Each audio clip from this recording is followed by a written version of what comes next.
ఈ యానిమేషన్ క్రైస్తవులకు మాత్రమే. మన చుట్టూ కనిపించని ఆధ్యాత్మిక ప్రపంచం ఉంటుంది. అది సాతాను ఆధీనంలో ఉంటుంది.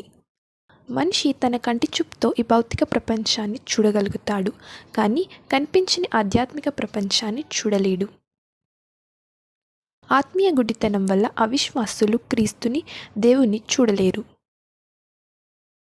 కానీ దేవుని పిల్లలు మరియు క్రీస్తు శిష్యులు భౌతిక ప్రపంచం మరియు ఆత్మీయ లోకాన్ని చూడగలరు.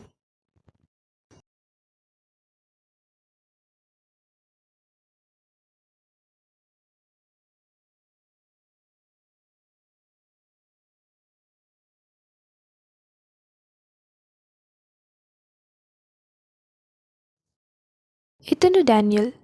ఇతను క్రీస్తుని శిష్యుడు మరియు కనిపించని ఆధ్యాత్మిక లోకంలో దేవుని సైనికుడు. భౌతిక ప్రపంచం మరియు ఆత్మీయ ప్రపంచంలో డానియల్ ఇలా కనిపిస్తాడు. ఇక్కడ ఎంతోమంది దురాత్మలకు బానిసలుగా ఉండటం కనిపిస్తున్నారు. భౌతిక ప్రపంచంలో మరియు ఆధ్యాత్మిక ప్రపంచంలో డానియల్ మరియు తక్కిన వారు ఎలా ఉంటారో ఇక్కడ చూడవచ్చు. డానియల్ దేవుని రక్షణ కవచాన్ని ధరించి ఉన్నాడు. అతని పక్కన ఉన్నవారు దురాత్మల చేత బంధింపబడ్డారు.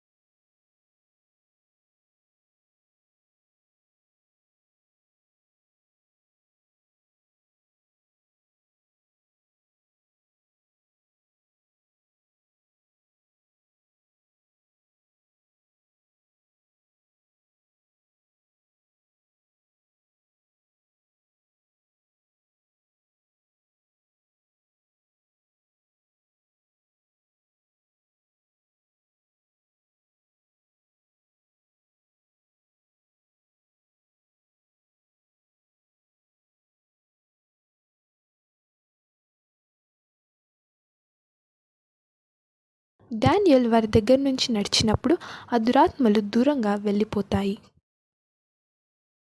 ఈ దురాత్మలు డానియల్ పై ద్వేషాన్ని ఆ ప్రజల్లో పెంచుతాయి.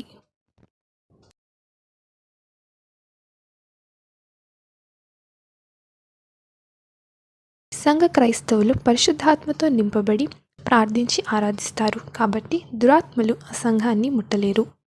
చాలామంది క్రైస్తవులు దురాత్మలచే పీడింపబడుతున్నారు.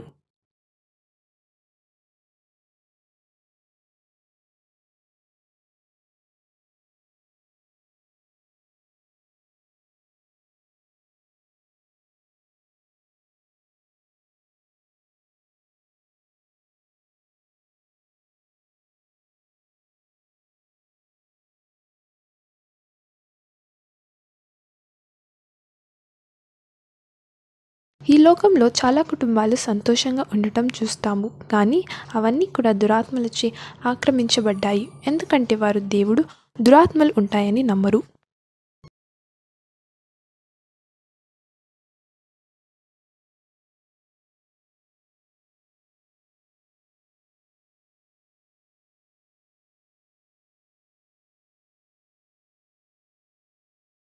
డానియల్ వాళ్ళ ఇల్లు దేవుని దూతలతో రక్షింపబడుతుంది.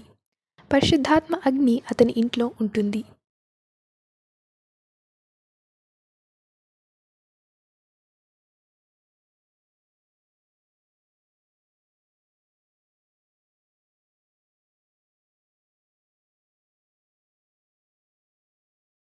డానియల్ భార్య అయిన డయన్ మరియు అతని 3 పిల్లలకి రక్షణ కవచం అక్కర్లేదు. ఎందుకంటే పరిశుద్ధాత్మతో డానియల్కి అతని ఇంటిపై అధికారం కలదు. ఆత్మీయ ప్రపంచంలో దేవుని దూతలు డానియల్ భార్యని మరియు పిల్లల్ని నిరంతరం కాపాడుతూ ఉంటాయి.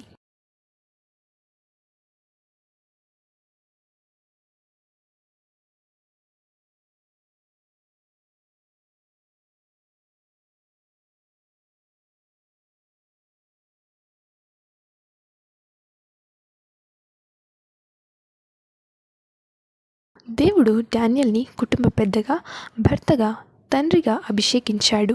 అతని కుటుంబాన్ని చూసుకోవడానికి, వారి కొరకు ప్రార్థించడానికి అతన్ని నియమించాడు. ఏలి అనగా మనం పోరాడినది శరీరులతో కాదు కానీ ప్రధానులతోనూ అధికారులతోనూ ప్రస్తుత అంధకార సంబంధులకు లోకనాథులతోనూ ఆకాశమండలమందున దురాత్మల సమూహములతోనూ పోరాడుచున్నాము.